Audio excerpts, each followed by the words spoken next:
Bismillahirrahmanirrahim. Assalamualaikum warahmatullahi wabarakatuh. Waalaikumsalam warahmatullahi wabarakatuh. Ila hadrati Nabil Mustafa Sayyidina Muhammadin sallallahu alaihi wasallam wa alihi wa ashabihi wa azwajihi wa dhurriyyatihi wa ribatillah lahumul Fatihah. A'udzu billahi minasyaitonir rajim. Bismillahirrahmanirrahim. Alhamdulillahi rabbil alamin arrahmanir rahim maliki yaumiddin. Iyyaka na'budu wa iyyaka nasta'in ihdinas siratal mustaqim siratal ladzina an'amta 'alaihim ghairil maghdubi 'alaihim waladdallin.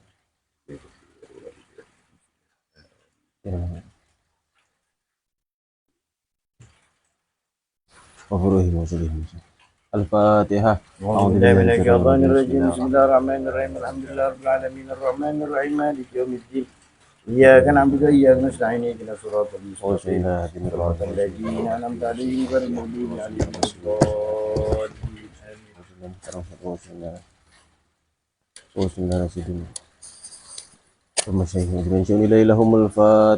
أعوذ بالله من الشيطان الرجيم بسم الله الرحمن الرحيم الحمد لله رب العالمين الرحمن الرحيم مالك يوم الدين إياك نعبد وإياك نستعين اهدنا الصراط المستقيم صراط الذين أنعمت عليهم غير المغضوب عليهم ولا الضالين. Alhamdulillahi Rabbil Alamin. Assalatu wassalamu ala asyrafil anbiya wal mursalin Sayyidina Muhammadin Abil Qasim amin wa ba'du.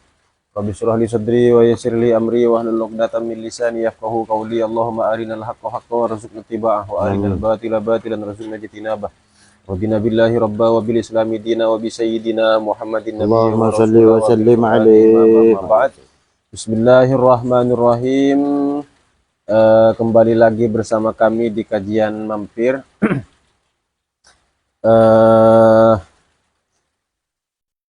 Sebelumnya kita sudah membahas tentang di bait ke berapa kemarin, 21 ya. Wal malakul ladzi bila abin wa bukan wa la kala syuba wala nauma lahum. Oh ya, sebelum kita mulai kami ucapkan terima kasih kepada para donatur di kajian mampir. Mudah-mudahan sedekah yang diberikan bermanfaat, barokah fid din wa dunya wal akhirah. Baik, untuk malam hari ini kita akan bahas di penjelasan terakhir pada bait ke-21. Jadi kemarin itu ceritanya enggak ya? Enggak, betul.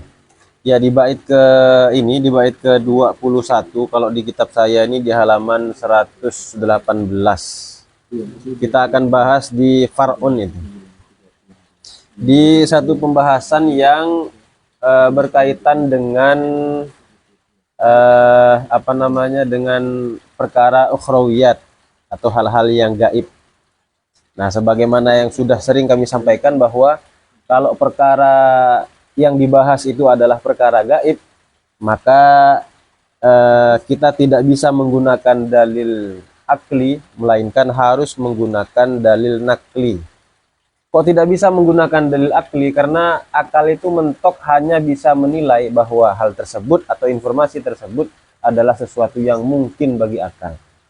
50-50 berarti itu 50-50. Nah, maka untuk membenarkan atau menegasikan satu informasi tentang alam gaib itu, maka kita perlu kemudian memastikannya melalui dalil-dalil nakli, Quran atau hadis. Bismillahirrahmanirrahim. Kita mulai. Qala al-mu'allif rahimahullahu taala bihi wa nafa'ana bihi wa bi ulumihi wa amadana fi madadihi wa anwarihi fid dharain. Amin. Bismillahirrahmanirrahim. Pembahasan yang akan kita ulas pada malam hari ini adalah tentang kewajiban untuk beriman terhadap wildan dan juga hurul ain. Ini termasuk dua perkara yang bersifat ukhrawi ya. Bismillahirrahmanirrahim. Yajibu ala kulli mukallafin ayya'rifa al-wildan. Wajib bagi semua mukallaf untuk mengetahui al-wildan. Wildan itu secara bahasa artinya sekelompok anak-anak. Nah, apa yang dimaksud dengan wildan di sini? Yang dimaksud dengan wildan itu adalah wahum khalqun jamilun. Mereka itu adalah makhluk yang indah, yang rupawan. Fi ru'yatihim sururun. Yang mana ketika melihat mereka itu akan membuat kita bahagia. Oh, kita ya, amin lah. Karena kita kan insya Allah penghuni-penghuni surga. Jadi Yang disebut wildan itu adalah makhluk, yang mana makhluk itu sangat indah, sangat rupawan. Kemudian saking rupawannya itu ketika kita melihatnya, hati kita itu akan sangat bahagia. Dan dua dan wildan ini termasuk makhluk di ini ya nanti ya, di mana, di surga nanti. Liannahum kallu'lu'il mufarriq, karena mereka itu, wildan itu adalah seperti permata yang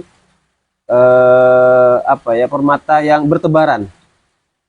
Wahum murdun tadi saya cari apa ini artinya itu.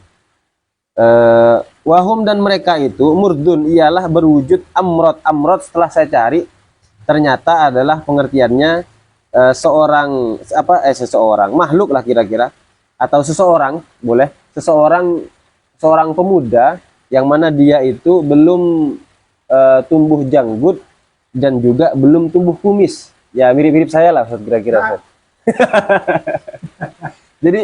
Jadi amrod itu adalah istilah untuk seseorang yang belum tumbuh janggutnya, belum tumbuh kumisnya. Jadi kalau panjenengan bukan amrod. Shiban kalau saya. Bukan wildan, saya Shiban. Nah, di sini juga dijelaskan. Maksud dari murdun itu adalah la sya'ru ala wajihim. Tidak ada janggut di wajahnya.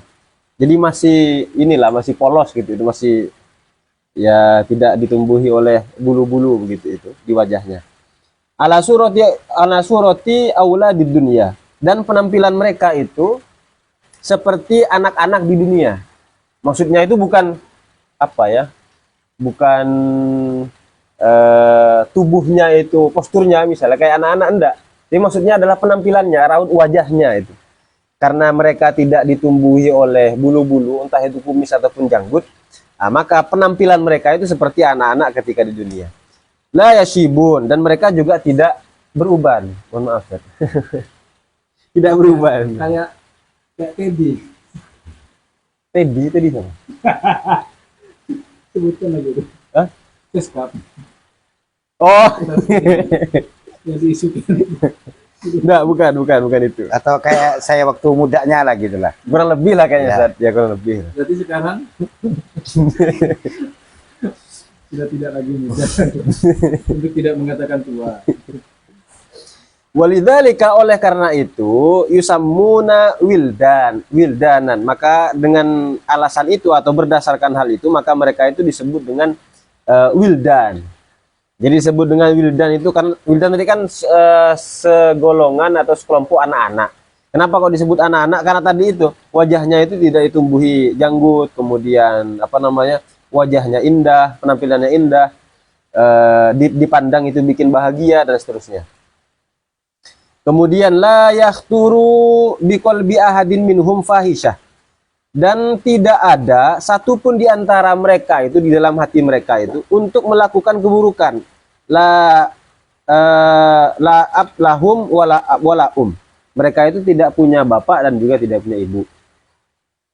Kemudian wajibu ayya'rifa aidon, wajib juga bagi kita semua mukallaf itu untuk mengetahui al-hurul ain, yakni hurul ain.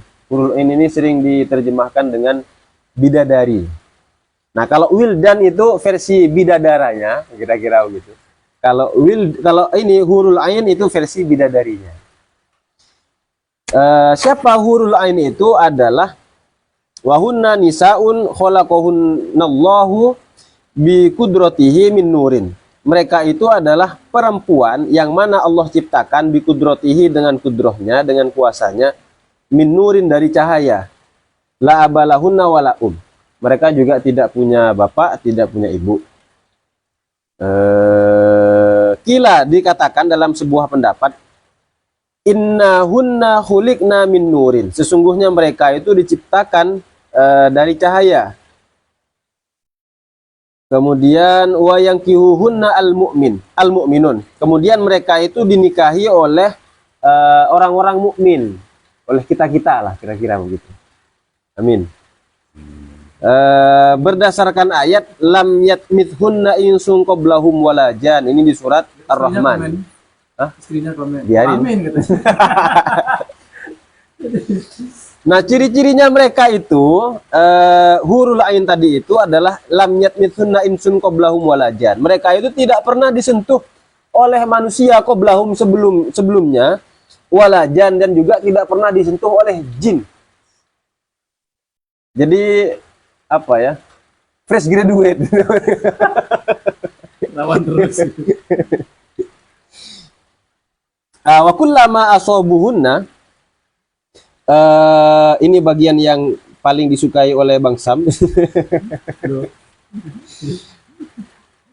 Mana tadi? Wa kullama asabuhunna, setiap kali mereka itu di apa namanya? Dijima,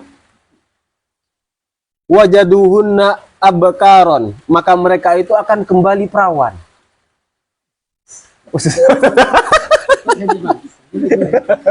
Bang Sam itu julukannya dia. Nah, itu tidak perlu diulang. Syekh Ahmad Mauzi. Nah, kemudian selain itu ciri-cirinya, jamaluhunna ajibun, kecantikannya itu luar biasa, betul-betul ajib itu.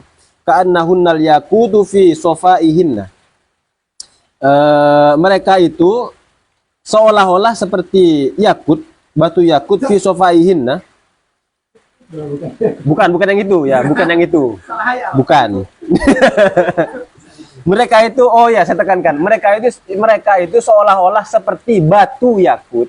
Permata gitu aja. Permata lah ya, permata yakut. Barang permata itu ya yakut. Ya. Kemudian Fi sofaihinna, dalam hal ini, dalam hal kebeningan. Kemudian wal lu'lu'u fi bayadihinna. Kemudian mereka itu seperti mutiara, bukan mutiara yang permataku yang hilang, bukan ya. Seperti mutiara atau permata, fi bayadihinna, dalam hal putihnya. Jadi kalau dilihat dari sisi putihnya seperti mutiara, kalau dilihat dari sisi kebeningannya itu seperti batu yakut. itu glowing ya. Glowing berarti. Ini yang juga tidak kalah mind blowing ini. Yuramuhun sukihinna min warai lahmihinna wa azmihinna wa jildihinna. Mereka itu sumsum tulang betis mereka itu bisa terlihat min warai lahmihinna, di balik daging, saking ininya mungkin, saking beningnya itu. Wa azmihinna, kemudian tulang-tulangnya mereka juga terlihat, wa jildihinna, dan juga kulit-kulitnya, kulit-kulit mereka. Itu ciri-cirinya. Jadi saking, kalau saya membayangkan itu saking beningnya mereka itu, bahkan tulang sumsumnya itu bisa terlihat, meskipun dia itu tulang sumsum betisnya itu terlihat, meskipun itu ada di balik daging, ada di balik tulang, dan juga di balik kulit. Ini saya tidak tahu ya, apa memang secara hakikat begitu makhluknya. Berarti kan kalau begitu kan transparan, Ustaz? Transparan berarti kan. Atau mungkin itu bahasa hiperbolis untuk menunjukkan bahwa kecantikan mereka itu merupakan kecantikan yang memang tidak bisa digambarkan oleh bahasa. Maka perlu ada hiperbola seperti tadi itu, hiperbola seperti tadi itu. Tapi wallahu alam, sampai ketemu aja di sana nanti. Nah, saya lebih setuju yang majas sih. Hah? Saya lebih setuju yang majas. Yang majas ya? Nanti saja deh. Oh iya. Iya. Terus selain itu, kebeningannya itu kama yuro, di sini juga dijelaskan kama yuro asyarab al-ahmar minaz zajaj al-akhdar. Mereka itu saking beningnya itu terlihat seperti apa ya, seperti minuman merah yang berada di zujaj al-akhdar, di balik ini gelas yang hijau. Jadi ada gelas berwarna hijau, kemudian di dalamnya itu ada minuman berwarna merah, marjan lah kira-kira itu.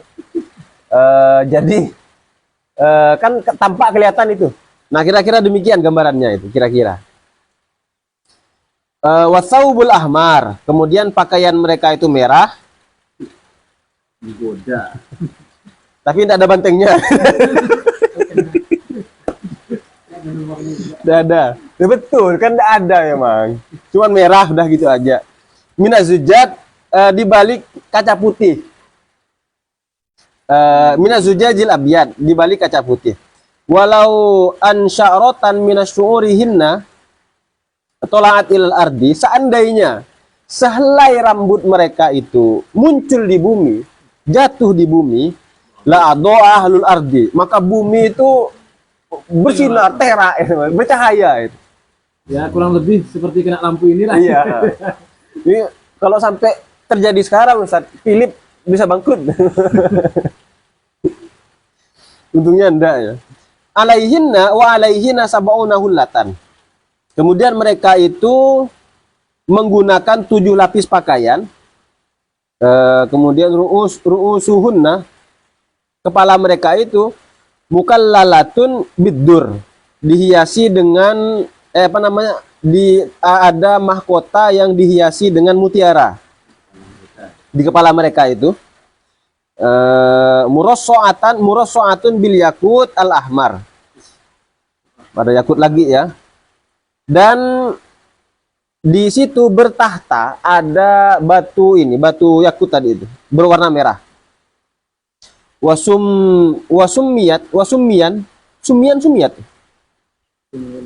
Sumian di situ. Oh iya betul. Wasumina bil huril ain. Makanya dengan begitu mereka itu disebut hurul ain. Hurul ini secara bahasa apa ya? Hurul ain. Ya pokoknya itulah kira-kira. Li'anna a'yunahunna istadda bayadiha wasawadu sawadiha. Kemudian kenapa kok mereka itu disebut hurul ain? Karena hurul ain mungkin ini. Iya betul. Karena bagian putih di matanya itu betul-betul putih, sangat putih. Wasawaduha sawadiha. Dan bagian mata yang hitam itu betul-betul hitam. Mungkin kembali ke sana ininya, maknanya. Nah, itu bagian dari sesuatu yang wajib kita ketahui, yakni wildan dengan hurul ain. Kalau wildan itu bidadara, kalau hurul ain itu bidadari, kira-kira begitu. Hah? Aroma apa itu? Aromanya belum ada. Cuman oh. Sebelum dilanjut saya ada tambahan. Silakan. Ada menarik ini. Saya kan juga terpikirkan isu kemarin yang diangkat oleh Gus Politik. Oh iya betul. Salah laki-laki dengan perempuan. Apalagi ini digambarkan wildan secara bahasa yang kita ketahui anak-anak kan, anak-anak pelayan surga. Kemudian ada bidadari yang mana bidadari juga seorang orang yang makhluk yang melayani kita di surga. Seolah-olah dari segi bahasa satu itu bidadari perempuan, satunya lagi anak-anak. Ini kan seolah-olah ada eksploitasi terhadap perempuan dan anak-anak. Oh begitu ya, eksploitasi. Seolah-olah Islam ini mengintimidasi, tidak berpihak kepada perempuan dan anak-anak, menguatkan ke sana. Tapi setelah saya pikir-pikir lagi, lalu saya cari-cari referensi, ternyata wildan di situ ay al-ghilman. Bagaimana juga keterangan barusan itu. Jadi memang karena di surga itu tidak ada yang tua dan tidak ada yang terlalu muda, semuanya setara, kira-kira umur di usia-usia prima 29 sampai 30-an lah. Oh wildannya? Seumuran saya lah, enggak, penduduk surga pada saat itu. Oh tadi, nanti saya tambahan. Tadi saya lihat di mana? Sarhul Qawim itu umurnya kurang lebih seperti 33 tahun. Siapa tuh? Penduduk surga. Ya. Oh ya, penduduk surga. Yang jelas kan penduduk surga itu tidak ada yang tua, tidak ada yang anak-anak banget. Artinya kalau ada yang di usia tua baru meninggal, ketika nanti dimasuk ke dalam surga, dia kembali muda. Demikian pula ketika ada yang anak-anak meninggal, ketika dia masuk ke surga, usianya dewasa. Jadi itu di usia-usia yang sangat produktif. Kira-kira begitu. Nah, kalau kita bayangkan, satu catatannya adalah wildan di situ anak-anak, secara bahasa memang seperti itu. Cuman ternyata maksudnya ay al-ghilman, dan deskripsi yang sudah dijelaskan tadi dalam Nurul Dolam itu menjelaskan yang jelas di situ adalah anak muda. Bukan anak-anak banget, bukan. Iya, betul. Tapi anak muda. Artinya pemuda lah, nggak usah kasih kata anak lah kalau masih susah digambarkan. Nah, pemuda. Nah, Tadi Amrod tadi itu. jadi dia itu pemuda. Begitu juga bidadari ini, berarti kan pemudi. Jadi untuk yang laki-laki, balasannya di surga bidadari tadi itu.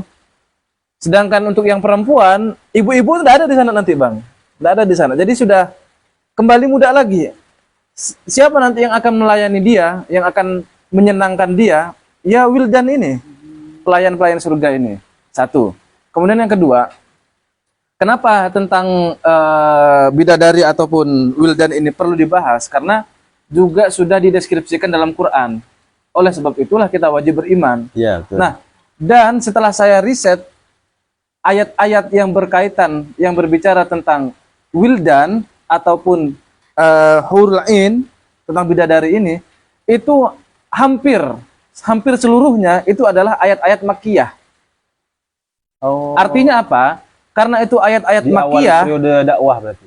Iya, sebelum Nabi itu hijrah, yang mana berarti masa itu adalah masa di mana sebagian besar orang Arab jahiliyah baru bergeser dari jahiliyah baru masuk Islam kan. Iya. Dan ini sebenarnya adalah bagian dari strategi dakwah berbasis psikologi audiennya. Masyarakatnya kecenderungannya seperti apa, maka cara dakwahnya itulah yang menjadi iming-imingnya. Karena orang-orang Arab pada saat itu yang baru beranjak dari jahiliyah itu suka dengan perempuan, begitu juga dengan yang perempuan suka dengan pemuda-pemuda yang tampan gitu kan. Maka inilah iming-imingnya. Iya. Satu, itu kan. Tapi itu tidak hanya ini ya, tidak hanya kampanye kosong ya, bukan ya? Tidak hanya kampanye kosong, jelas. Karena yang jelas surga ini kan dia tempat balasan, darul jaza kan. Di mana balasan terbaik ya akan kita dapatkan di sana. Tapi kabar baiknya tadi kan perempuan yang ada di surga dalam arti bidadari ini itu kan dideskripsikan dengan sangat luar biasa. Dikatakan tadi bahwa bahkan tulangnya itu sampai tembus sampai nampak. Ini kan kalau kita betul-betul membayangkan secara hakiki, ini kan seram. Iya. Lalu saya lihat di tafsir, Bukan malah membahagiakan. bukan malah membahagiakan. Nah, setelah saya lihat di tafsir, kalau tidak salah di tafsir Asy-Sya'rawi itu saya lihat ini itu majazi sebenarnya karena menggunakan istilah-istilah yang tidak bisa kita deskripsikan secara hakiki sehingga digambarkanlah seperti itu. Dan kabar baiknya adalah ini saya senang sekali dapat ibarat ini. Gimana itu? Itu di Taudihatul Jaliyah, syarahnya Al-Kharidah Al-Bahiyah. Dr. Isam Kamil. Nah, ya Dr. Isam Kamil, Hamid Musa. Iya. Lupa saya nama lengkapnya. Ini saya sampai agak hafal jadi saya tulis di sini. Saya tulis di HP sebenarnya data-data itu, cuman karena HP-nya dibuat streaming, hilanglah data-data itu. Dan yang maksud saya hafal ini. Di situ ada keterangan bunyinya adalah Nisaul Basar fil Jannah ajmalu minal huril ain. Li annal jannah mata. Wa khairu mata'iha imra'atus solihah. Nah, itu dia. Jadi perempuan-perempuan dunia ketika sudah masuk ke dalam surga itu lebih cantik, lebih indah daripada bidadari yang ada di surga. Catat tuh baik-baik. Alasannya adalah karena surga itu sebenarnya adalah mata, itu tempat hibur. Kita kan terhibur di sana. Kita mendapat balasan yang baik itu di sana. Dan wa khairu mata'iha, sebaik-baik hiburan kita ketika ada di surga itu adalah imra'atus solihah. Istri yang solihah. Jadi kalau dapat bidadari itu biasa sebenarnya di surga itu. Gitu ya. Yang luar biasa adalah kalau istri kita masuk ke dalam surga karena termasuk imra'atus solihah. Yang bahaya itu kalau di dunia tidak punya imra'atus solihah. Nah, bahaya juga sih, ada gantinya. Ya hanya dapat bidadari itu, Ustaz Boy. Berdalil. Oh iya. Yang berdalil tadi ini teman-teman. Nah, itu yang berdalil. Kalau jomblo gimana? Nah, itu maksud saya. Jadi saya sempat terpikirkan begini. Saya kok merasa tidak rela. Walaupun ya secara laki-laki normal, tentu kita senang dapat bidadari di surga. Tapi secara akal rasional itu saya tidak rela. Karena salah satu faktor saya bisa masuk surga, amin. Saya masuk surga itu salah satu faktornya adalah karena ada perempuan yang mendukung. Dalam hal ini istri saya. Istri saya sudah mendukung ibadah saya, minimal tidak menghalangi lah. Mendukung ngaji saya, mensupport dan segala macam. yang gara-gara itu saya masuk surga, masa ketika masuk surga terus diduakan dengan bidadari gitu kan? Iya, iya. Ini cuma di streaming. Nah, itu pidato saya ke istri saya. Aduh, Bang Sam kok ketawa. Itu pidato saya. Lalu saya bilang, saya sangat tidak rela kalau nanti kamu digantikan sama bidadari. Saya maunya bidadari surga saya itu ya kamu. Langsung istri saya mau minta buatin kopi. jangan sekedar kopi dong. Saya bilang yang lain lagi. Dia langsung semangat habis itu. Alhamdulillah gitu. Dan itu kampanye. Ya enggak, tapi kan itu benar nih apa yang disampaikan dalam kitab Taudihatul Jaliyah tadi itu. Ternyata yang lebih luar biasa daripada bidadari itu adalah istri yang soleha. Dijawab sama Ustaz Abdullah, apalagi kalau ada 2, 3. Apa jangan nyari-nyari? Apalagi berarti kan lebih daripada bidadari. Saya santu itu kan. Biar dunia. Astagfirullahaladzim. Oh iya, wildan itu ini pelayan ya berarti. Iya, pelayan. Jadi Sama hurul ain itu juga pelayan. Statusnya itu sebagai pelayan. Jadi baik wildan ataupun bidadari itu sama-sama pelayannya kita. Pembantu kan. Iya kan, yang disambut di surga itu kan kita kan, orang-orang beriman yang masuk surga ini. Sedangkan mereka itu pelayan-pelayan kita, baik yang bidadari atau kadang saya terpikir juga begini kan. Terkadang kan kalau imajinasi kita itu kan pengen yang perempuan yang begini nih harusnya kita nih. Oh iya. Yang bentuknya begini, yang warnanya begini, rambutnya begini gitu kan. Saya pikir-pikir kalau kemudian itu digantikan dengan bidadari, saya juga tetap tidak rela. Saya kan tetap harusnya tuh berpikir, harusnya tuh istri saya yang saya minta, ya Allah mudah-mudahan begini nanti istri saya. Kan bisa kan, masa enggak bisa? Nah, ternyata ada ininya menemukan pembenarannya di kitab Taudihatul Jaliyah tadi. Tapi tadi saya sempat terlintas pertanyaan begini. Apakah kenikmatan ini hanya didapatkan oleh para penghuni surga? Katakanlah bahasa kasarnya itu kelas menengah ke bawah. Atau juga didapatkan oleh mereka-mereka yang penghuni surga di kelas menengah ke atas. Soalnya begini, kenikmatan tertinggi itu kan ru'yatullah nanti. Ya. Kalau sudah ru'yatullah, sudah melihat Allah, terus hambar ke mereka nanti itu rasanya itu. Iya, kalau Sehingga kita di sisi lain tadi kan dijelaskan bahwa di surga itu kan mata itu kan. Isinya itu hanya hiburan untuk kita itu. Dan itu tidak hanya sih sebenarnya. Hiburan itu kan. Jadi kalau kita sudah melihat Allah itu, terus yang lain itu nggak bernilai nanti. Sempat terpikir ke situ tadi. Ya berdasarkan teks-teks yang kita temukan dalam Quran ataupun hadis itu kan umum. Iya. Redaksinya kan umum. Artinya berarti bidadari ataupun wildan itu adalah fasilitas yang sangat umum di surga. Biasa banget itu. Jadi semua penghuni surga dapat itu. Mau dipakai iya, mau tidak dipakai iya gitu kan. Sama seperti kita datang ke hotel dapat sandal. Mau dipakai silahkan. Tidak dipakai silahkan kan begitu kan. Saya punya sandal yang lebih bagus. Siapa? Imru'atus solihah. Istri saya sendiri misalnya. Dan saya punya 4 pasang di sandalnya.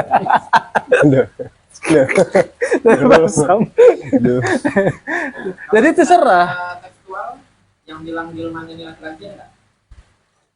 Secara tekstual. Di mana ya? Mahum Zakarun ya, misalkan. Gilman laki-laki. Wildan.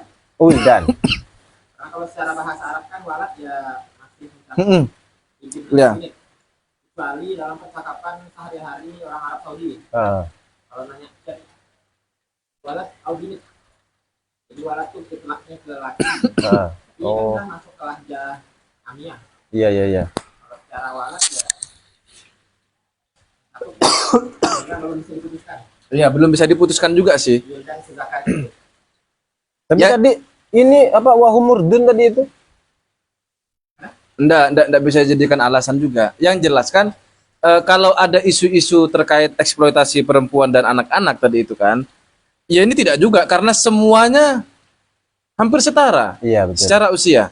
Jadi wildan ini bukan sekedar anak-anak yang masih bocil, tapi dia ya pemuda. Iya. Sebagaimana halnya kita nanti ketika masuk surga ya pemuda. Seumuran gini lah kira-kira kita itu. Jadi tidak ada eksploitasi perempuan dan anak-anak pada saat itu. Masalahnya kan ini apa yang sering dikampanyekan itu adalah terkait dengan bidadari. Jadi dikiranya di surga itu hanya ada bidadari, hanya ada perempuan sebagai pelayan di sana. Makanya sebagian golongan itu menganggap itu sebentuk eksploitasi terhadap perempuan. Dan iya, kalaupun ada misalnya orang Islam sekarang yang masih sangat tergiur, kalau tergiur oke saja lah ya. Namanya juga fasilitas, salah satu fasilitas yang ada di surga. Tapi kalau itu satu-satunya hasrat dan tujuan dia masuk surga, ya berarti apa ya? Cara dia berislam itu masih periode Makkah. Artinya baru beralih dari zaman jahiliyah itu dia. Atau ini apa namanya, imannya seorang pedagang, kata Imam Marozi istilahnya. Gimana tuh? Transaksional. Oh, transaksional. Iya. Boleh. Yang jelaskan fasilitas eksklusif yang hanya dimiliki oleh orang-orang tertentu nanti itu ya ru'yatullah itu. Makanya kalau cuman bidadari ataupun dapat pelayan wildan ini itu sebenarnya sangat biasa. Justru yang luar biasa dan sangat eksklusif ya bisa melihat Allah di surga itu. Kitanya yang di surga ya, bukan Allahnya. Meneruskan yang dimaksud Ustaz Bayu itu masalah kelelakian. Kalau dari sejarah, dari teksnya sih kayaknya lebih mengacu ke situ. Ditambah lagi keterangan gulam, kan lebih anunya ke lelaki. Terus ada ayat wildanum mukhalladun. Iya. Jadi jamaknya mudzakkar salim dari teks bahasa. Kemudian di sini ditambah lagi murdun atau amrat, dan semua domir-domirnya pun zukur. Beda dengan hurul ain, domirnya pun domir muannas. Kalau dari tata bahasa, kayaknya wildan tuh lebih tepatnya memang laki-laki. Kalau hur itu memang perempuan. Atau lebih tepatnya wildan itu bidadara, hurul ain itu bidadari. Gitu. Walaupun secara teks keterangan bahwa wildan itu adalah dzukuro memang tidak ada, tapi dari siakul kalam di sini mengarah ke sana, laki-laki. Ada sedikit tambahan nih. Tadi saya cari di Syarhul Qawim itu ada tambahan sedikit. Pertama terkait dengan wildan mukhalladun itu. Jadi di situ dijelaskan bahwa wildan itu yang dimaksud di sini adalah bidadara dengan rupa-rupa tadi yang sudah kami jelaskan. Kemudian nanti setiap orang itu akan memiliki atau dijatah 10 wildan. Banyak pelayannya. 10 ya, 10. Itu khusus untuk orang-orang biasa. Sementara untuk mereka yang ini, oh kok wildan, sorry. Wildan itu ya betul. Wildan itu untuk masing-masing orang 10. Khusus untuk yang ini, khusus untuk yang syuhada itu, mereka itu akan dijatah 72. Pun juga dengan ini, pun juga dengan hurul ain tadi itu. Jadi 10 kalau untuk orang biasa, kemudian 72 untuk ini, untuk syuhada. Nah, yang tidak kalah penting adalah saya agak malu nyampaikan ini soalnya. Jadi nanti itu Ekspresi tolong bukan. Bisa biasa aja nggak sih? Bang Sam sudah menyimak. Jadi nanti itu kabarnya, informasinya adalah para pria ketika di surga itu akan diberi kekuatan 100 kali lipat. Udah sampai di situ aja. Entah itu makannya atau minumnya atau yang lain. Ini hanya sekedar informasi aja. Hanya informasi tambahan. Jadi nggak perlu obat kuat berarti ya? Ya gimana ya. Makan minum 100 kali lipat tadi. Makan dan minumnya dan lainnya. Nah, itu hanya itu tambahannya. Saya kira apa? Wah. Oke, kita lanjut dikit lagi. Di bait ke-22. Tafsilu asrin minhumu Jibrilu Mikalu Israfilu Israilu. Asal di tempat saya. Oh ya betul, Azrail, sorry. Kemudian keterangan dari Syekh Nawawi Al-Bantani. Ayajibu ala kulli mukallafin ayat takidah. Yakni wajib bagi semua mukallaf untuk meyakini asyrata minal malaika. 10 malaikat tafsilan secara terperinci bima'rifati asma'ihim dengan mengetahui nama-nama mereka. Kemudian wahum arba'atu aqsam, mereka itu terbagi menjadi 4 golongan atau 4 kategori. Al-mutasorrifun, yang pertama adalah al-mutasorrifun, yakni malaikat yang dalam kategori bertindak gitu. Wal fatinun, kemudian menguji, malaikat-malaikat yang menguji. Wal hafidun, dan yang menjaga. Wal khazinun, dan mereka yang menjaga pintu masuk ya. Fal mutasorrifuna arba'atun. Malaikat dengan kategori mutasorrifun itu ada 4. Yang pertama adalah Jibril, Mikail, Israfil dengan Israel. Distributor nih. Iya, iya distributor ya, betul. Apa ya? Donatur. Bukan donatur. Apa itu? Eksekutor. Eksekutor lah, betul. Eksekutor. Pekerja lapangan. Mau dibilang eksekutor yang Al-Fatinun apa? Ya, sama juga sih. Sama juga iya. kan tadi. Iya, betul, betul. Ya sudah, donatur gitu. Donatur ya. Atau distributor tadi itulah. Fajibril muwakkalun bil wahyi. Malaikat Jibril itu alaihissalam ditugaskan untuk menyampaikan wahyu. Khobaril ladzi ya'ti bihi min indillahi lil anbiya alaihi wassalatu wassalam. Yang mana malaikat Jibril itu ditugaskan untuk menyampaikan informasi yang datang dari Allah kemudian disampaikan kepada para nabi.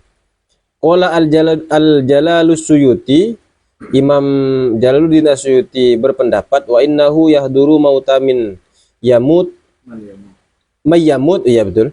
Mauta mayyamut ala wudu'in. Malaikat Jibril itu selain tadi tugasnya menyampaikan wahyu, dia juga hadir ke pemakaman orang mati ala wudu'in, sembari atau dalam kondisi membawa wudu. Wama ustuhiro min annahu la yanzilul ardo ba'da mautin nabi sallallahu alaihi wasallam la asralahu. Ini juga kabar yang yang sudah sudah tersebar. Sementara pendapat yang masyhur ini yang mengatakan bahwa malaikat Jibril itu tidak akan turun lagi setelah wafatnya Nabi Muhammad sallallahu alaihi wasallam, itu la aslalahu, tidak ada dasarnya. Illa ayyuqal, kecuali yang dimaksud di situ adalah la yanzilu biwahyi. Malaikat Jibril tidak turun dengan wahyu. Baru itu kemudian bisa dibenarkan. Kalau sampai malaikat Jibril turun bawa wahyu kan kepada siapa kan? Kepada Ustaz Bayu tidak mungkin.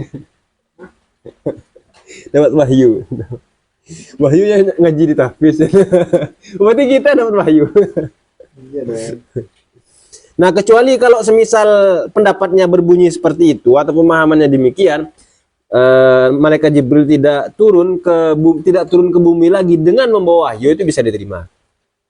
Adzakarahu al-Qalyubi. Ini adalah pendapat dari Imam Al-Qalyubi. Kemudian itu malaikat Jibril. Yang kedua, wa Mikailu muwakkalun bikailil amtor. Malaikat Mikail itu alaihissalam ditugaskan untuk menakar air hujan. Sekarang lagi hujan gerimis-gerimis ini. Wal bihar, kemudian lautan, menakar lautan. Wal anhar, sungai. Kemudian wal arzak, dan rezeki. Jadi kalau dulu kita di sekolah itu kan diajarkan tugas malaikat Mikail adalah memberikan rezeki gitu. Ya itu betul, itu cuman salah satunya.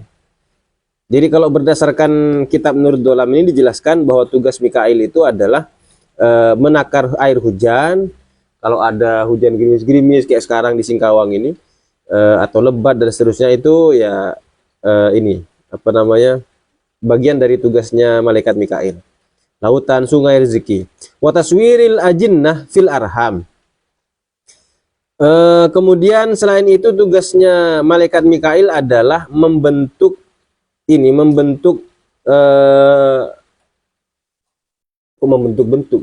rupa pada janin dalam rahim. Jadi misalnya saya jadi begini, beliau jadi begitu rupanya itu. Wajah kan beda-beda.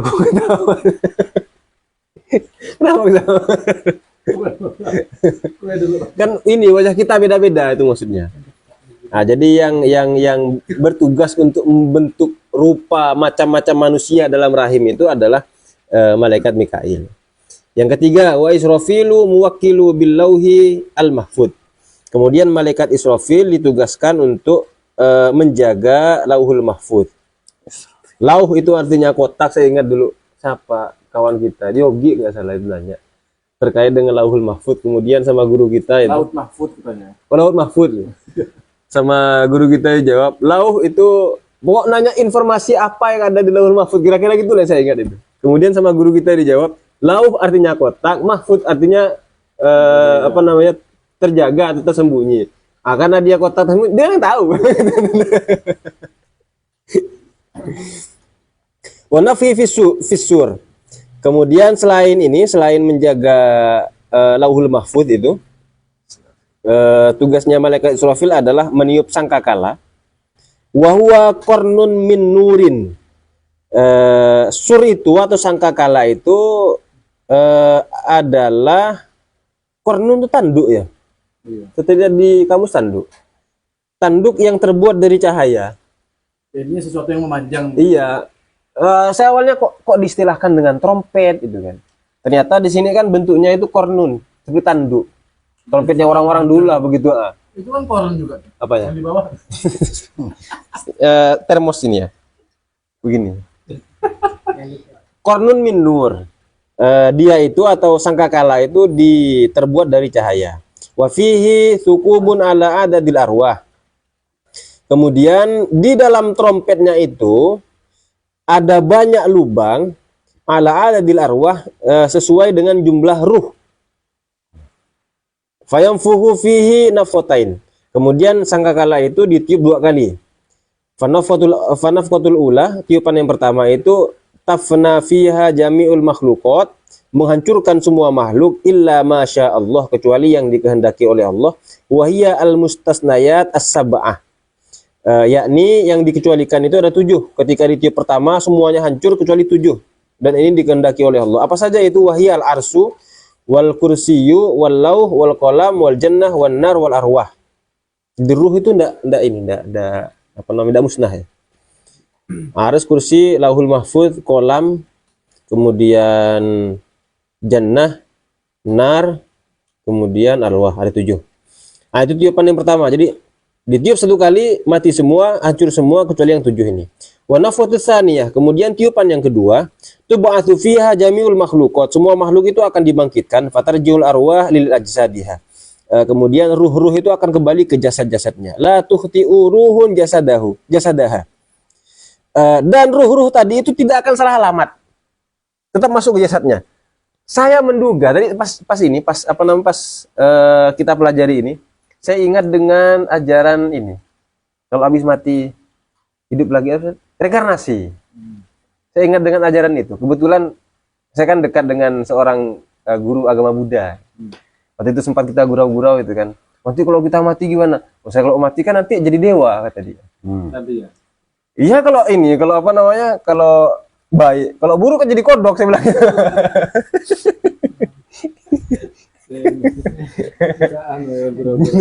Ya enggak masuk gurau-gurau gitu kita itu. Enggak tersinggung, udah biasa itu. Karena takut dengan songkoknya itu ada lambang.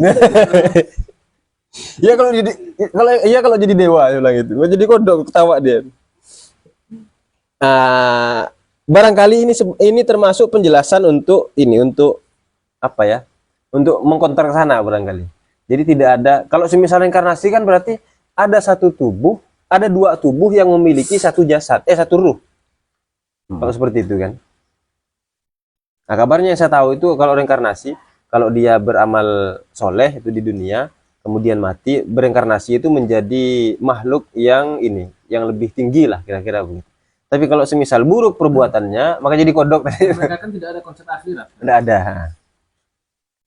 Nah, kayaknya ini penjelasan yang bisa kita gunakan untuk membantah ke arah sana.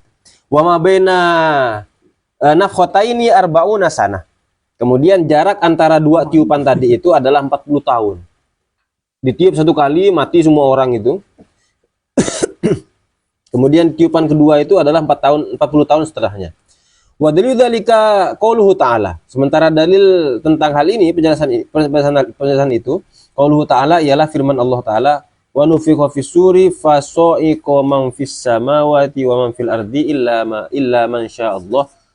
Nufikha fihi ukhra. Hah? Oh ya, summa nufikha fihi ukhra fa idahum qiyamun yanzurun. Ini di surat apa ini? Zumar.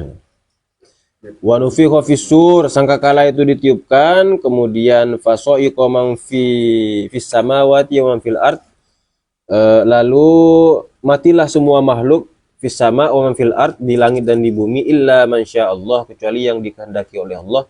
Tsumma nufikha fihi ukhra, lalu dia meniup sekali lagi, fa idahum qiyamun yanzurun. Ketika itu mereka semua bangun. Bangun dari kuburan maksudnya, dan menunggu keputusan dari Allah.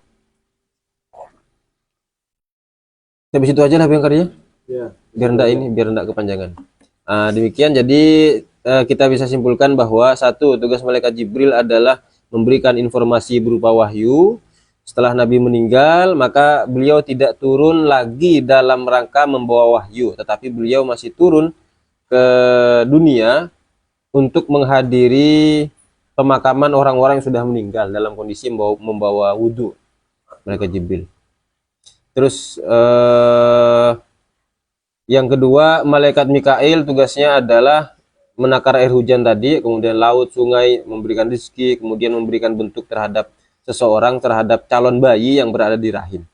Kemudian malaikat Israfil adalah menjaga lauhul mahfud, meniupkan sangkakala, yang mana sangkakala itu terbuat dari cahaya, itu berbentuk tanduk begitu. Kemudian ditiup 2 kali itu. Masih di dalam lubangnya itu ada di dalam sangkakalanya itu ada lubang yang mana jumlahnya sesuai dengan ruh. Kemudian ditiup 2 kali. Tiupan pertama semua makhluk meninggal kecuali 7 itu. Terus tiupan yang kedua semua makhluk dibangkitkan dan ruh-ruh itu dikembalikan ke jasadnya. Jadi pendapat yang mengatakan bahwa nanti di akhirat hanya jasad saja misalnya, atau hanya ruh saja, itu tidak bisa dibenarkan. Demikian penjelasan dari kami. Wallahu a'lam bishawab. Kita lanjut ke kajian fikih. Supaya anda timpang ya, Ustaz Bayu di sini, Ustaz Bayu. Ustaz Bayu, biar anda timpang, duduk aja. Miring ini di forumnya. Ustaz, biar anda kosong, Ustaz.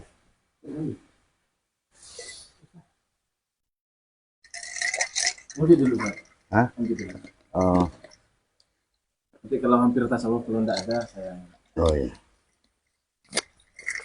Bismillahirrahmanirrahim. Kita lanjutkan ke kajian fikih. Masih dalam bab seputar wudu.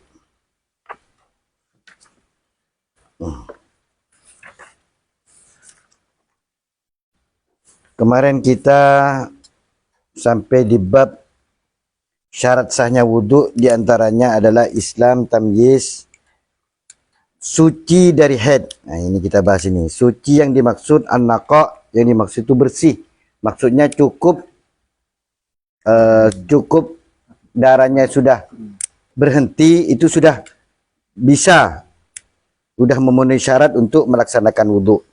Sesuai dengan keterangan dari Ustadz Bayu kemarin. Karena di keterangannya di masalah syarat-syarat wudu itu juga menjadi syarat sahnya mandi. Jadi ini mencakup 2. Syarat sahnya wudu dan syarat sahnya mandi 1. Di takrir itu di catatan nomor 1 itu wahya nafsuha syurutul ghusl. Syarat-syarat wudu yang 15 ini juga syarat sahnya mandi. Jadi sekali lagi, an-naqa anil haid wan nifas itu artinya an-nadhafah. Cukup berhenti, tidak harus mandi besar dulu baru bisa sah wudu, tidak. Begitu berhenti sudah bisa berwudu. Kemudian syarat nomor 4, an-naqa'u amma yamna wusulal ma'idal basyarah, bersih. Nomor 4 ya. 4, ya. Bersih. Nah, kali lagi ini pakai an-naqa', bukan tahar. Bukan tohara. Bersih dari sesuatu apapun itu yang akan mencegah sampainya air ke kulit. Itu cara wudhu. Jadi sebelum kita wudhu, kita cek dulu anggota wudhu kita yang akan kita basuh ini ada enggak sesuatu atau benda apapun itu yang akan menghalangi sampainya air. Jika ada, maka supaya sah wudhunya kita nakokkan dulu, kita bersihkan. Kalau itu najis kita sucikan dulu, kalau itu kotoran kita bersihkan dulu. Bihaitsu la yakunu hunaka jirmun yamna'u usul ma'il basyarah. Sebagaimana sekiranya tidak ada di sana di anggota wudhu kita itu suatu benda yang akan menghalangi sampainya air ke kulit. Fayajibu izalatu ma tataladzafir min al-ausakh, maka wajib menghilangkan sesuatu atau kotoran yang ada di bawah kuku dari kotoran-kotoran. Wa ma fil muq wal lihad minan namas, juga yang ada di mata yang tahi mata lah bahasanya.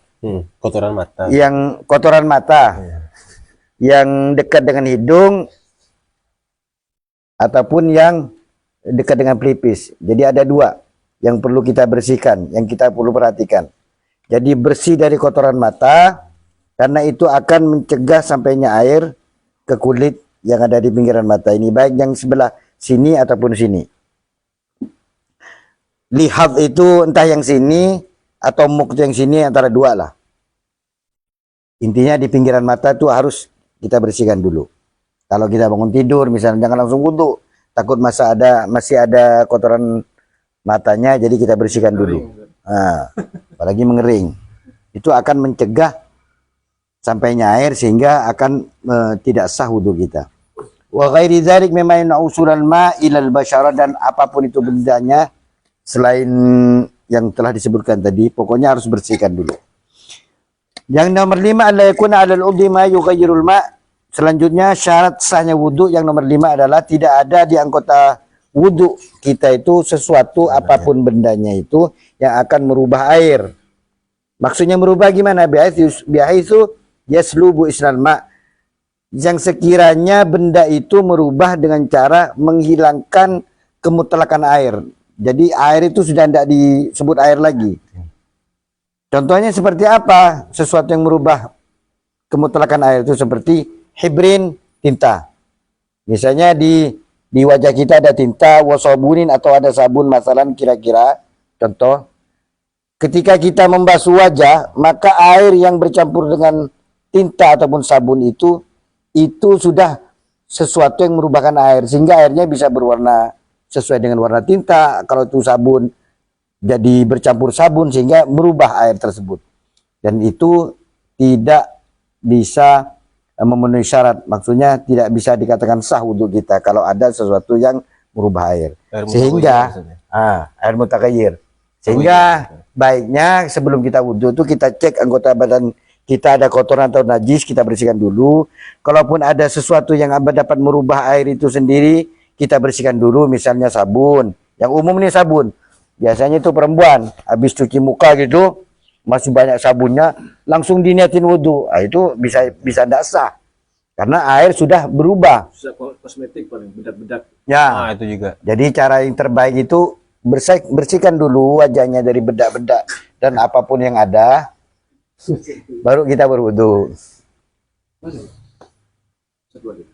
Belum balas.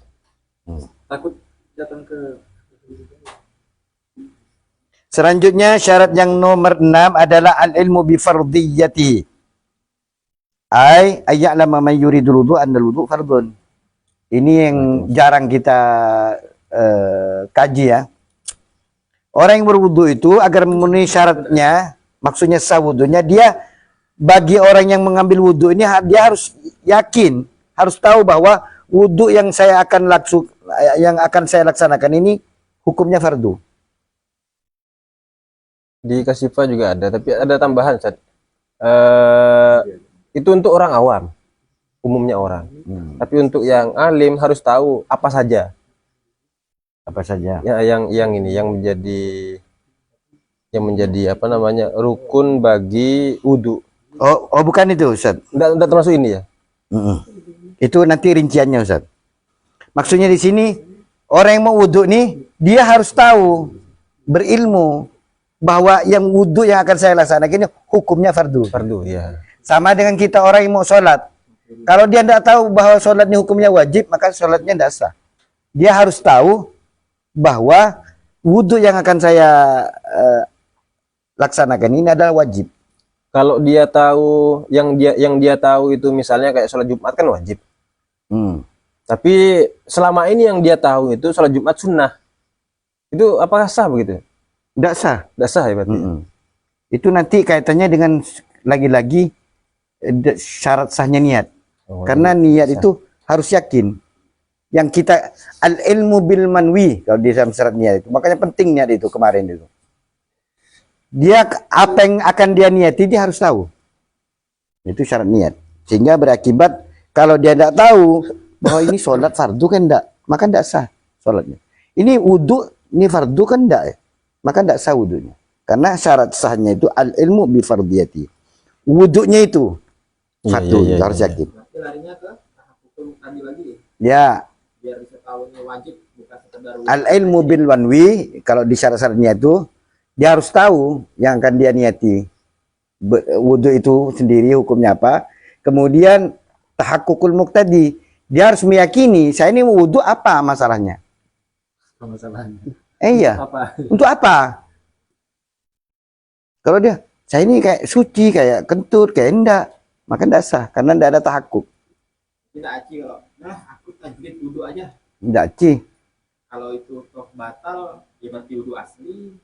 Kalau enggak batal ya dapat sunnah. Jadi tidak aci itu kan. Enggak ci. Enggak dapat sunnah karena dari niat saya sudah enggak memenuhi syarat. Batalkan saudara.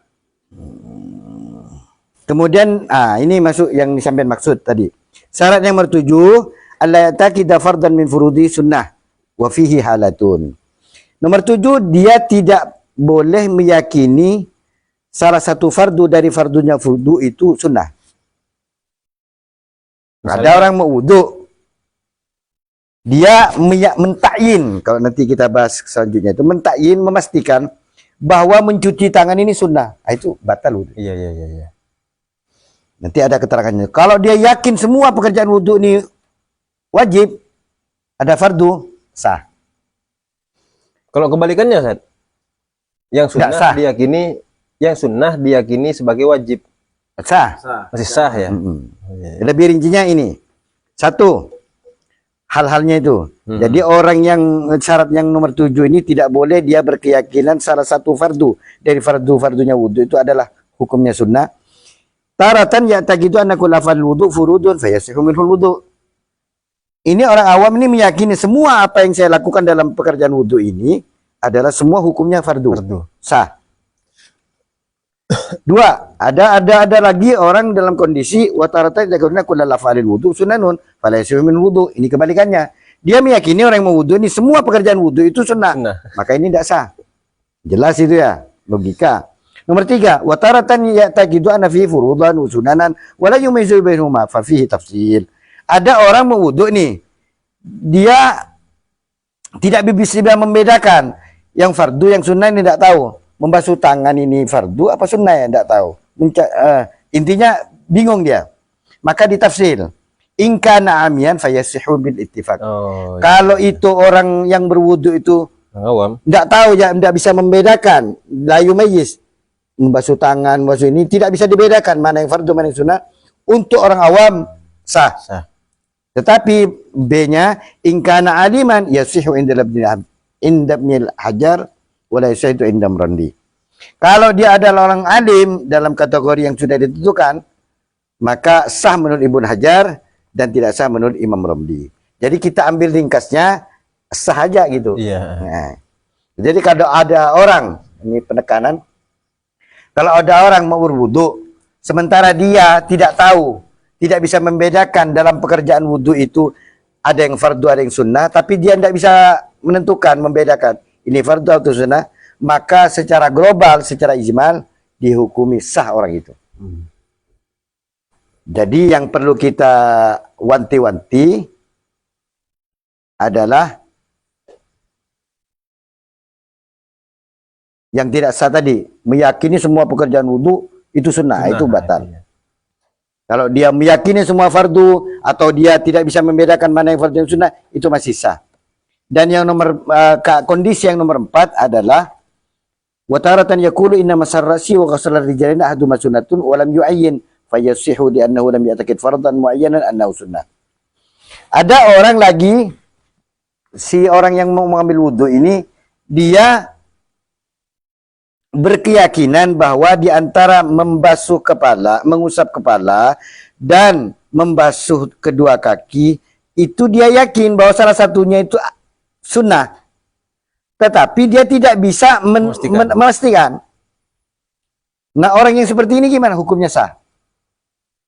Alasannya apa dihukumi sah oleh para ulama? Karena dia tidak meyakini salah satu fardu di dalam fardunya muayyanan yang dia pastikan bahwasanya fardu itu adalah sunnah. Itu makanya dihukumi sah. Dia tidak meyakini bahwa fardu wudhu ini adalah sunnah. Apa bisa dibilang Ustaz, berarti kuncinya itu adalah yakin tadi itu. Dalam arti memastikan bahwa misalnya yang fardu sebagai yang sunnah dan dia menetapkan itu secara pasti, ini pasti sunnah. Ya, Ternyata, itu takyin, menentukan iya. namanya. Berarti kan kuncinya itu adalah di takyinnya itu. Jadi dari 4 kondisi orang yang mau berwudu itu, yang perlu kita, yang lain itu sah semua kan gitu iya, secara global. Yang perlu kita jadi satu aja. Jangan sekali-kali orang yang mau berwudu itu menganggap semua pekerjaan wudu itu adalah sunnah. Itu ya. Nah, itu ya. Itu yang lain ragu, tidak bisa membedakan, tidak bisa menentukan yang mana sunnah fardu, itu semua dihukumi sah. Kemudian yang nomor 9, ini 15 nya panjang ya. Ya kok banyak ya di sini ya. Dikasih tuh di Safina 10. Izalatun najasatil ainiyah, syarat sahnya wudu itu harus menghilangkan najis yang 8 yang tanpa. Al-ma'ut tuhur itu. Al-ma'ut tuhur itu. Oh ya. Nomor 8 al-ma'ut tuhur, tentunya karena kita mau berwudu tentunya harus ada memenuhi syarat sahnya wudu harus pakai air tahur, suci dan mensucikan. Jangan lagi bertanya apa air suci mensucikan, itu sudah kita bahas. Li'anna al-hadath la yurfa illa bil ma'it tahuril mutlaq kama taqaddam. Karena hadas itu tidak bisa terangkat atau hilang kecuali dengan air yang suci mensucikan atau air mutlak sebagaimana keterangan yang sudah lalu. Itu nomor 8. Saya kira dari nomor 8 ini kita cukupkan di sini dulu karena ini penting wudunya, harus kita teliti dan harus kita fahami sehingga dengan wudu itu kita dapat melaksanakan fardu-fardu yang lain bisa dikatakan sah. Kalau sudah wudunya tidak sah, maka ibadah yang lain tidak akan sah. Karena ini adalah inti. Oleh karena itu, kita cukup di sini dulu. Oh ya, ada tambahan Mas? Ada pertanyaan juga tadi. Oh ya, silahkan. Ya, kotoran mata tadi ya. Ya. Karena lagi-lagi footnote yang ada di takbirat itu sangat bergizi. Sehingga mubazir itu kalau tidak disenggol. Karena dalam praktiknya ketika sholat subuh ataupun saya biasanya kalau sholat tahajud itu berat. Kotoran mata kan sangat berdemek. Jadi sangat tidak syahdu rasanya ketika assalamualaikum warahmatullahi melihat kaca. Wih, kok ada? Itu kan kayak menafikan ibadah yang sudah diperjuangkan. Sehingga sangat perlu diangkat sebagaimana kita mengangkat bahwasanya mazhab Syafi'i menganjurkan kita mengamalkan air di bawah 2 kullah itu tidak ternajiskan selama masih nggak berubah. Maka kita angkat pula pendapat Imam Ghazali bahwasanya mafhum mutlaqon itu di bawahnya. Imam Ghazali Di footnote-nya itu kalau ausah, kalau kotoran ini Ustaz. Yang di makfu itu kalau kotoran kuku. Karena bagi petani khususnya, menurut salah satu ulama termasuk Imam Ghazali itu sulit. Namanya petani kan identik dengan tangannya itu kotor di bawah kukunya itu. Itu di makfu. yang mata nggak ada diskon. Nggak ada. Muk dan lihat itu harus nako. Betul kata Ustaz Bayu tadi. Makanya dalam sunnah-sunnah wudhu itu diantaranya adalah ad-dalat apa ya, memijat-mijat gitu. Baik yang ujung mata yang berdekatan dengan hidung atau ujung mata yang dekat pelipis itu harus dibersihkan. Prakteknya begini, kalau kita membasuh muka itu sunnahnya itu satu dari atas, kedua meratakan. Selain itu jari telunjuk ini dijalankan begini prakteknya itu.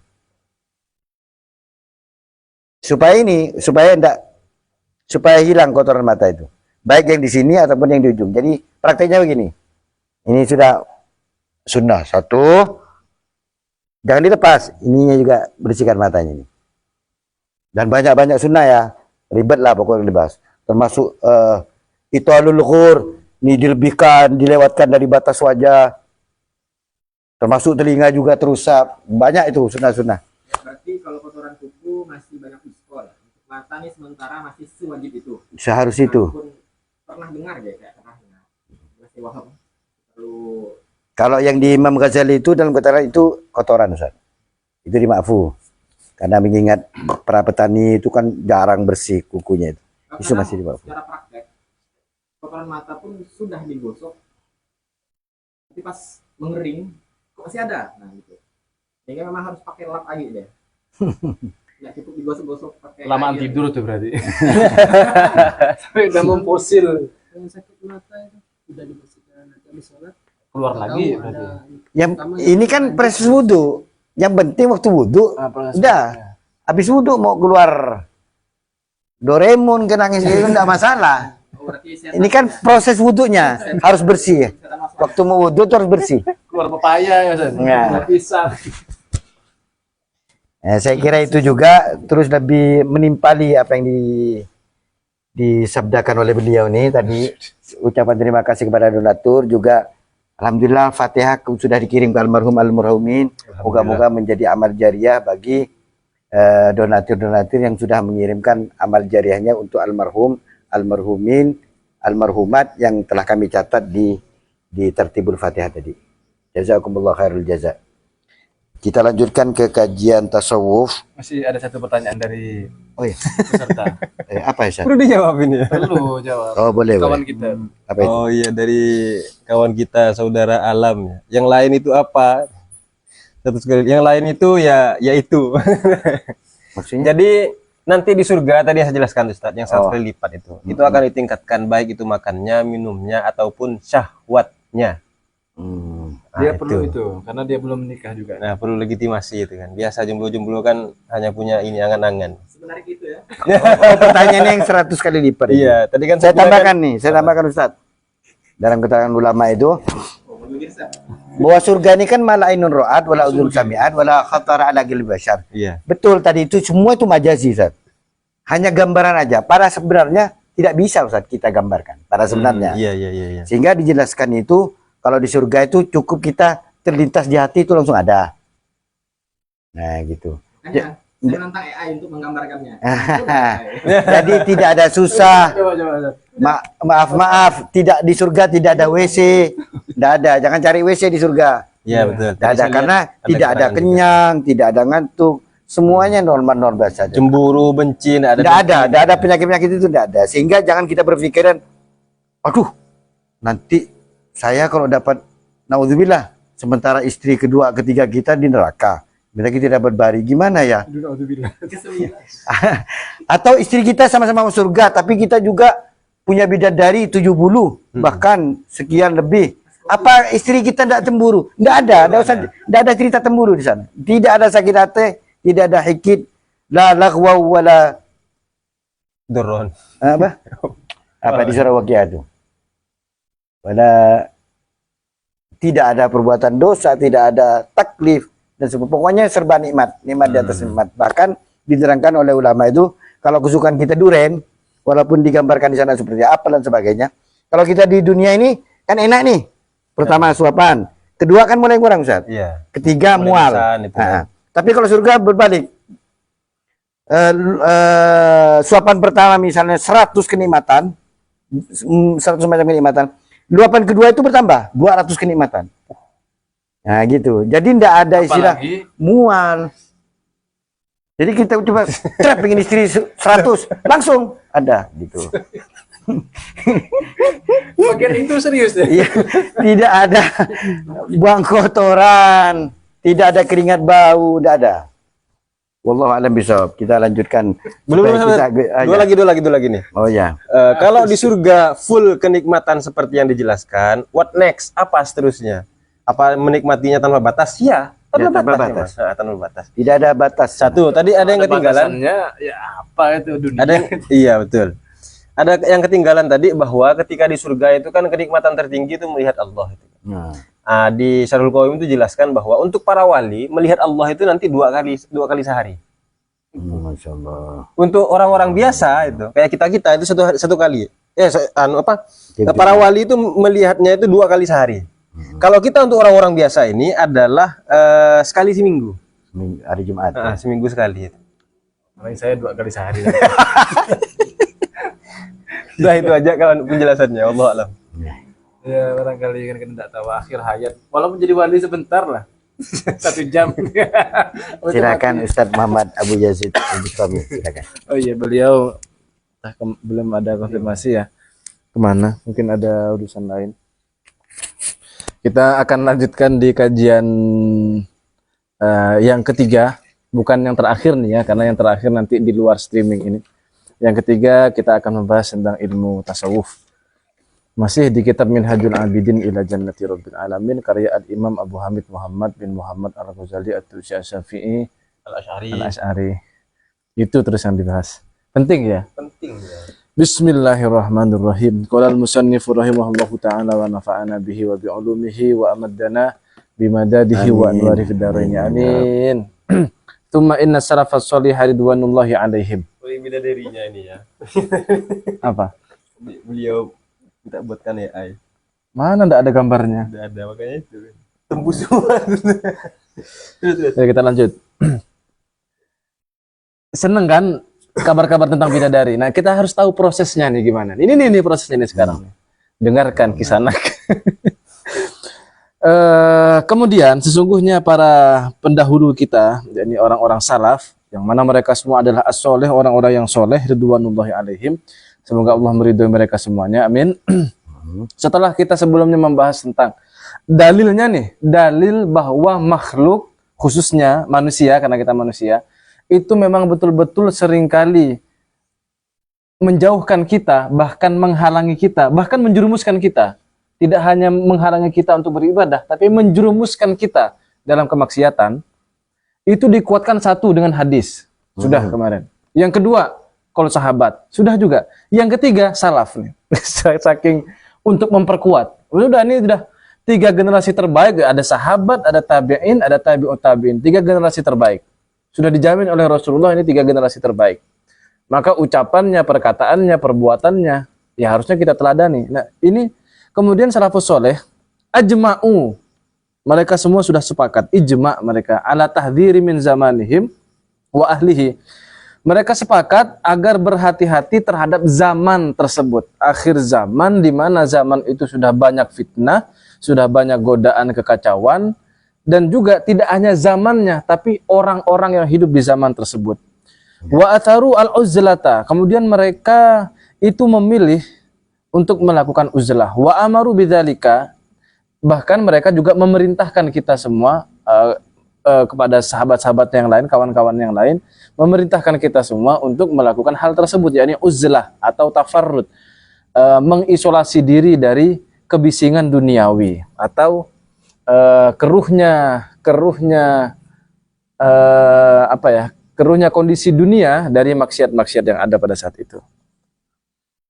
Wa tawasau bihi, dan juga saling memberikan nasihat satu sama lain tentang zaman tersebut, tentang bahayanya zaman tersebut. Wala syakka annahum, dan tidak diragukan lagi bahwa mereka itu, yakni para salafus soleh, generasi terdahulu yang mana mereka semuanya adalah orang-orang terbaik, generasi terbaik. Kanu, mereka semua adalah absor wa ansoha. Mereka semua adalah orang yang paling kuat basirohnya, paling tajam mata hatinya, wa ansoha, dan paling pantaslah memberi kita nasihat. Wa anna zamana, mana dia lanjutannya? Wa anna zamana lam yasir ba'dahum khairan mimma kana.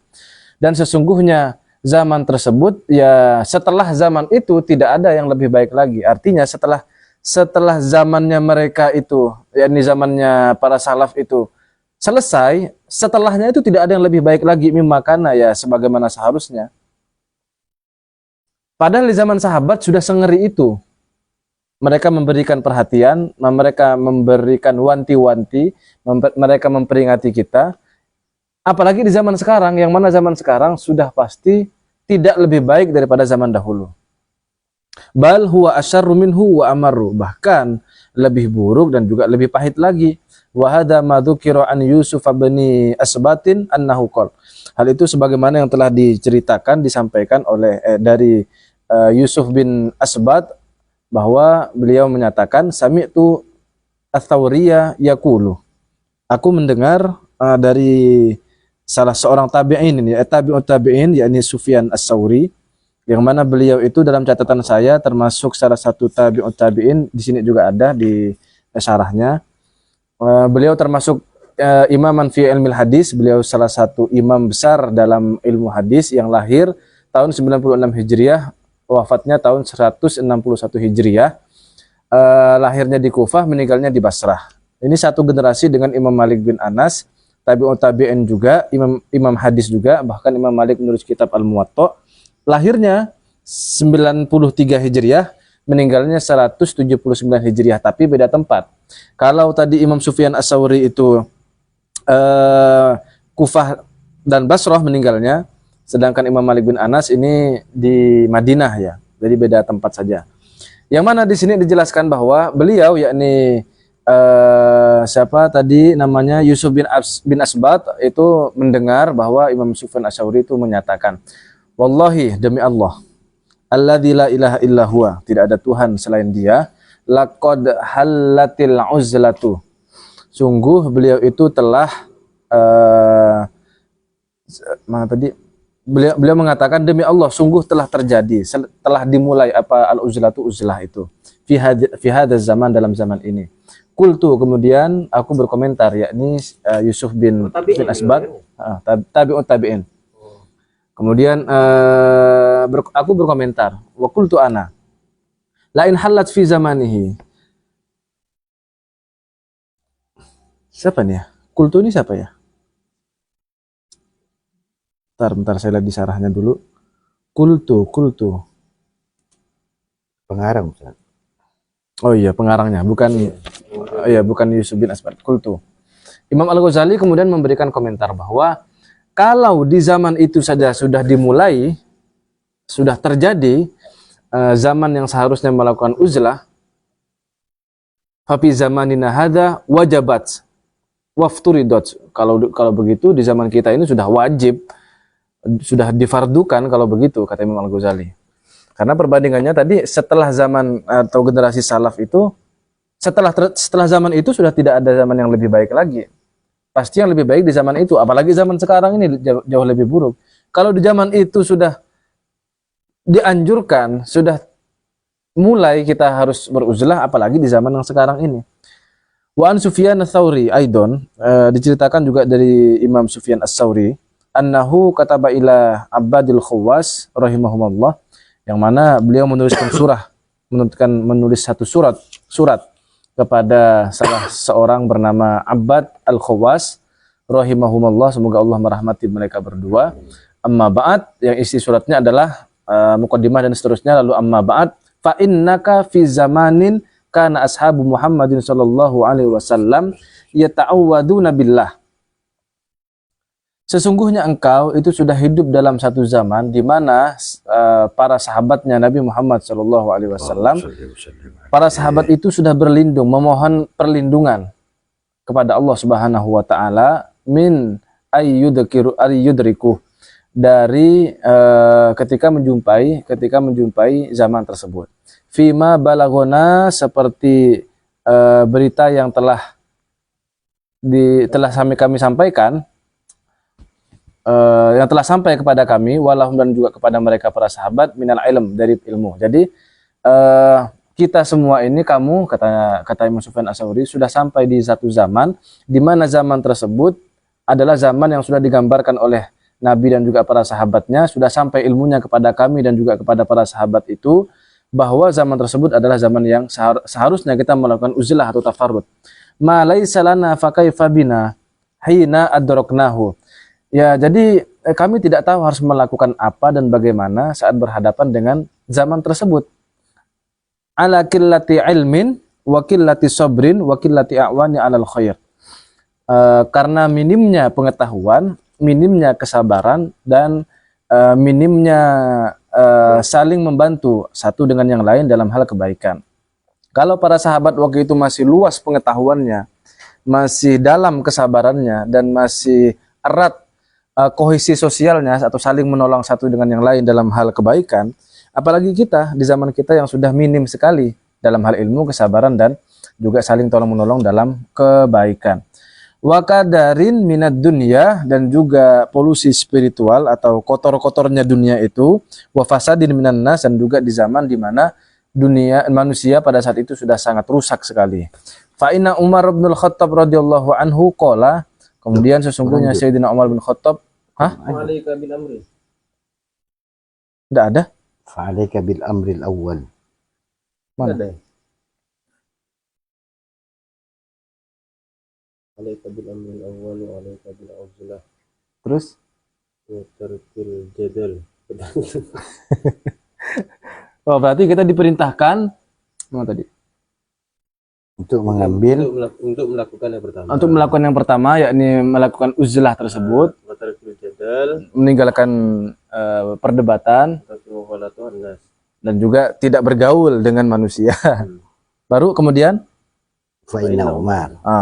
Fa inna Umar bin Khattab, kemudian Sayyidina Umar bin Khattab radhiyallahu anhu qala fil uzlati rahatun, sesungguhnya di dalam uzlah itu terdapat istirahat. Uzlah itu sebenarnya adalah istirahat atau mengambil jarak min khulato isu, dari apa ya, dari apa ini tulisan saya ini, dari kepungan negativistik ya, tulis seperti itu, dari circle yang toksik. Nah, itu lebih gampang mungkin. Jadi kata Sayyidina Umar, uzlah itu sebenarnya adalah istirahat dari apa Ustaz? lingkungan yang toksik. Dari lingkungan yang toksik. Jadi lingkungan yang beracun, kalau tidak tahu toksik, toksik itu beracun. Lingkungan yang toksik yang sudah sangat merusak itu sangat melelahkan secara spiritual. Maka uzlah itu sebenarnya beristirahat dari kondisi yang toksik tadi itu, dari kondisi yang beracun dan juga merusak tadi. Wa fi mithli hadza qila, dan semisal dengan hal itu disebutkan dalam satu syair. Ini lagunya sama dengan Burdah ini. Hadza zamanul ladzi kunna nuhadiruhu fi qawli Ka'bin wa fi qawli Ibni Mas'udi dahrun bihil haqqu mardudun bi ajma'ihi wa dhulmu wal baghyu fihi ghairu mardudi a'ma wa asammu minal azmani multabisun fihi li iblisa taswibun wa tas'idu indama hadha wa lam yahduth lahu ghiyarun lam yubka maitun wa lam yufrah bi mauludi. Itu syairnya. Hadza zaman ini alladzi kunna nuhadhiruhu, yang ingin kami hindari atau yang sudah kami waspadai, fi qauli Ka'bin wa fi qauli Ibni Mas'udi, sebagaimana yang telah disebutkan oleh Sayyidina Ka'ab bin Ahbar dan juga dalam pernyataannya Sayyidina Abdullah bin Mas'ud. Apa pernyataannya Sayyidina Ka'ab bin Ahbar dan Sayyidina Abdullah bin Mas'ud? Nah, isinya adalah kurang lebih poin-poinnya, dahrun, satu zaman, bihi, yang mana yang di zaman tersebut itu, al-haqqu mardudun, kebenaran itu sudah tertolak. Bahkan tidak hanya tertolak begitu saja, tertolak mentah-mentah, secara sistematik, terstruktur dan masif, bi ajma'ihi, seluruhnya. Zaman di mana seluruh kebenaran itu tertolak semua. Sebaliknya, wa dzulmu wal baghyu, kedzaliman dan juga kejahatan atau ketidakadilan, fihi, di zaman tersebut, ghairu mardudin, itu justru diterima, tidak tertolak sama sekali. Jadi tren. Jadi tren, belum, nanti ada tren di sini. Ada tren. A'ma asammu minal azman. Nah, di sini tidak ada itu. Tidak ada ya. Ini di sini sairnya cuma 3. Oh, 3 ya. Perasaan saya sudah lihat lah di. Oh, mungkin saya lihat syairnya aja. Langsung indama kalau di sini. Buta tuli di zaman tersebut, multabisun, itu sudah mendarah daging. sudah bercampur baur fihi ialah di zaman tersebut, ini khabar muqaddam, li iblisa, adapun iblis taswibun itu selalu menjadi rujukan kebenaran, wa tas'idun dan juga menjadi apa ya, selalu naik. Ya kalau kita mau artikan agar lebih kontekstual dengan zaman sekarang ya, zaman tersebut adalah zaman di mana orang-orang sudah buta dan juga tuli mata hatinya sampai mereka melihat kebenaran itu menjadi multabisun, sudah rancu semuanya. Yang mana di zaman tersebut itu tren ala iblis. Nah, itu li iblisa saya artikan seperti itu supaya lebih dekat dengan kehidupan kita. Tren ala iblis, joget-joget,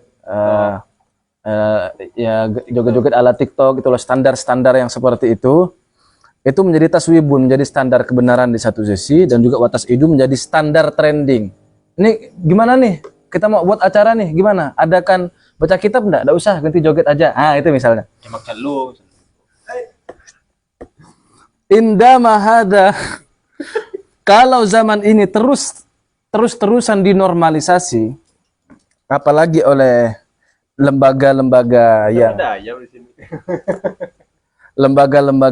yang mengaku Islami, pondok cabul, kan agak tren juga kan akhir-akhir ini.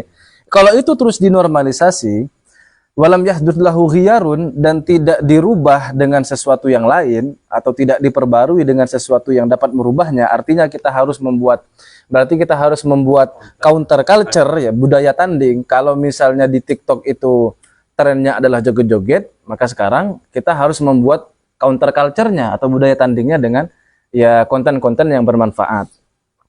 Kalau orang-orang itu pada ya berlomba-lomba dalam kemaksiatan, kita justru sebaliknya berlomba-lomba dalam hal kebaikan. Nah, kondisi yang sudah buruk seperti itu kalau terus dinormalisasi, maka puncaknya di sini, lam yubka maitun walam yufrah bimauludi. Maka ini kasarnya begini aja. Maka kalau zaman sudah memang seperti itu, tidak perlu lagi ada tangisan ketika ada yang mati, tidak perlu lagi kita senang ketika ada yang lahir. Ekstrim sekali ya. Kenapa? Ya udah zaman seperti itu. Kalau ada yang mati, alhamdulillah. Sudah bebas di zaman itu. Kalau ada yang lahir, dunia serah kecong, di zaman sudah begini gitu. Tidak perlu lagi. Cuman itu kan terlalu ekstrim. Kalau bahasa seperti itu, nanti akan mendukung. Saya kan ada diskusi sama AI. Itu akan seolah-olah teks tersebut akan mendukung ke program ala barat yang child free. Orang-orang yang tidak sengaja dia memprogramkan dirinya tidak mau punya anak. Nah, itu kan bahaya tuh, akan mendukung ke sana. Maka bahasanya kita ubah saja. Kalau zaman sudah seperti itu, maka jangan terlalu bersedih kalau ada yang meninggal di satu sisi, dan jangan terlalu bahagia kalau ada yang lahir. Kenapa jangan terlalu bersedih? Karena hakikatnya orang yang meninggal di zaman seperti itu, zaman sekarang lah, berarti dia sudah terbebas dari zaman yang sedemikian mencekam, zaman yang sudah sedemikian buruk seperti sekarang ini. Begitu juga kalau ada yang lahir. Kalau ada yang lahir itu semacam tanggung jawab besar kita sebagai generasi penerus, sebagai orang tua, sebagai gurunya untuk mendidik anak-anak yang lahir di zaman ini. Itu jadi beban berat. Makanya kalau kita buka halaman-halaman sebelumnya, misalnya di kitab ini halaman 151, maka tak heran jika di situ dikutip satu hadis bahwa qala sallallahu alaihi wasallam tuhfatul mu'min al-maut. Jadi pemberian berharga, hadiah bagi seorang mukmin, orang yang betul-betul beriman adalah al-maut, mati. Jadi kematian. Ya dipikir-pikir ya memang ibaratkan beginilah. Dunia sekarang ini sudah seperti penjara. Penjara ini jelas sudah banyak siksaannya gitulah. Yang mana siksaan itu tidak kita sadari. Anggap aja kita melihat satu penjara yang mana dalam penjara tersebut penyiksaannya luar biasa.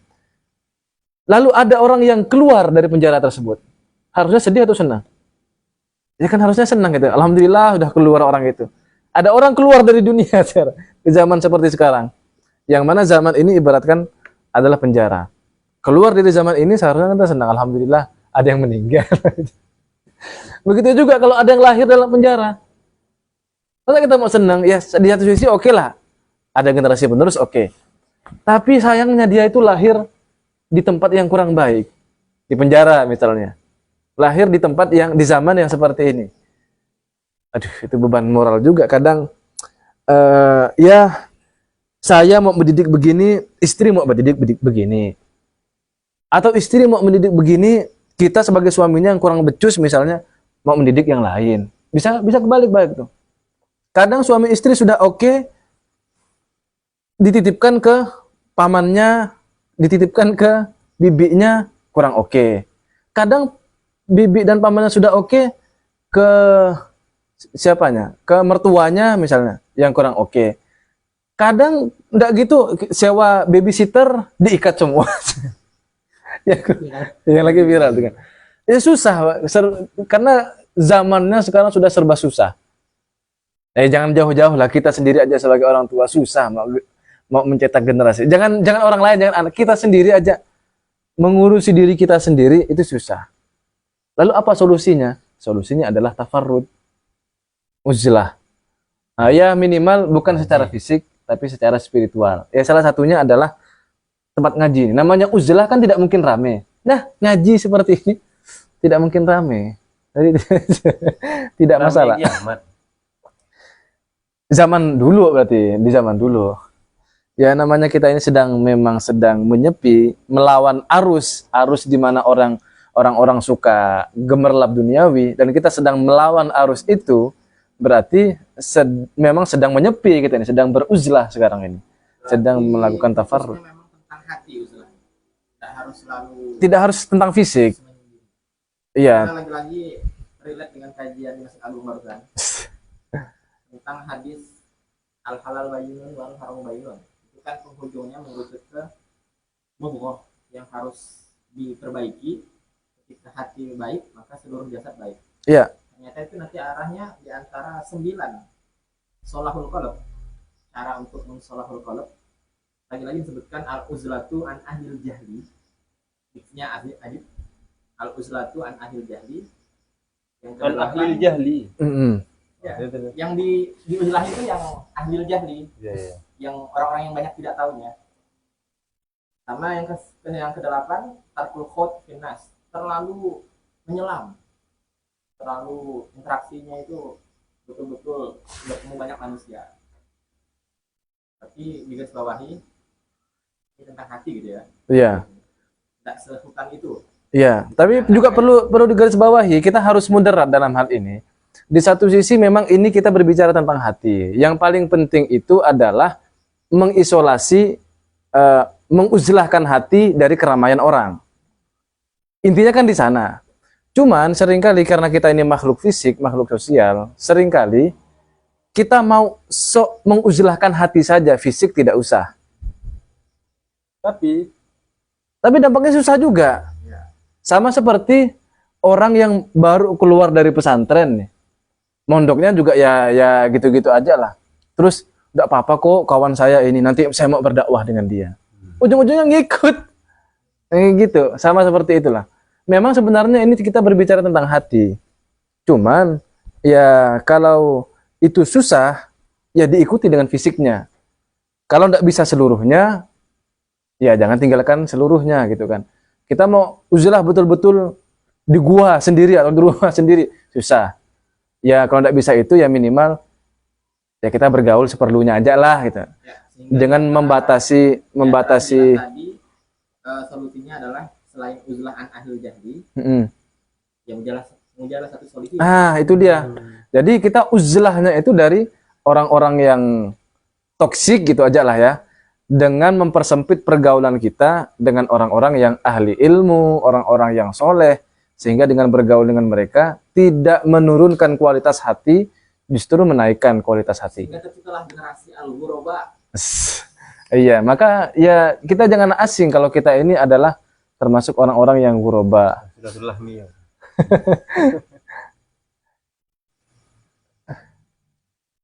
Mungkin itu sih poin intinya.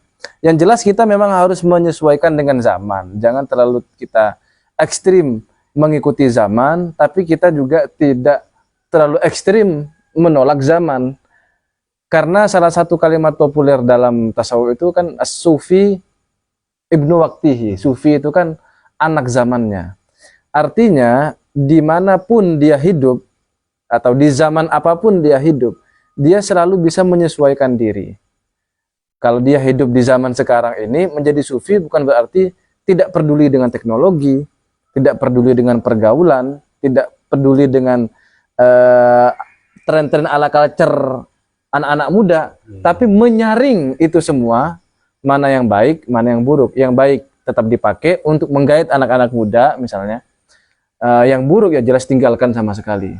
Kadang kan kita ini merasa sangat penting untuk terlibat dalam masyarakat, padahal sebenarnya kita tidak sepenting itu. Nah, saya jadi teringat Dr. Strange ketika momen Ancient One, gurunya yang botak itu, yang meninggal kan, mati itu kan, mati ruhnya keluar kan, Dr. Strange mengejar tuh kan. Lalu sebelum pergi itu dipesanin, kamu ini sebenarnya hebat. Setiap kali saya mau melihat masa depanmu, selalu tidak bisa. Kenapa? Selalu kemungkinan-kemungkinan yang saya lihat. Tidak ada kepastian di masa depan. Kamu itu hebat, kamu selalu unggul. Tapi bukan karena kamu ingin menang, tapi karena kamu takut gagal.